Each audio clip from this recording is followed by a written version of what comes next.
বুঝলি সল্টু, এভাবে করে আর দিনকাল যাচ্ছে না ভালো।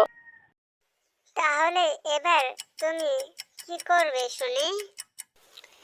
এবার বড়সড় দেখে একটা ব্যবসা করতে হবে। বেশ, তো তুমি তাহলে ব্যবসাই করো।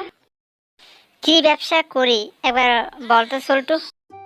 আমি বলি কি মিসকে ভাইয়া, তুমি ফুচকার দোকান দাও, এতে তোমার দিনকাল ভালোই কাটবে আশা করা যায়। এই ব্যবসাটা চলবে তুই বলছিস?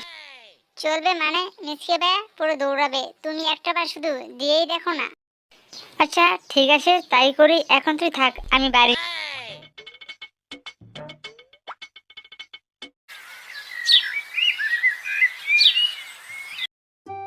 আল্লাহ তাআলার রহমতে অনেক কষ্টে একটা ফুচকার দোকান দিলাম।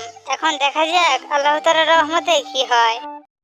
শুনলাম ভাগনা নাকি নতুন দোকান দিয়েছে। যাই একবার দেখে আসি আমার ভাগনা কেমন দোকানটা সাজিয়ে গুছিয়েছে।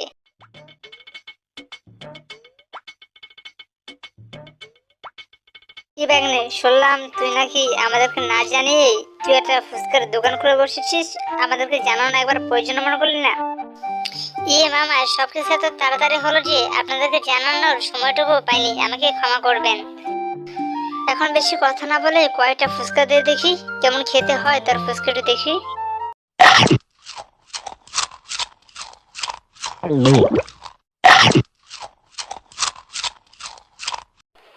তাহলে তুই থাক ভাগ্নে, খাওয়া দাওয়া তো হলো, এবার আমি আসি।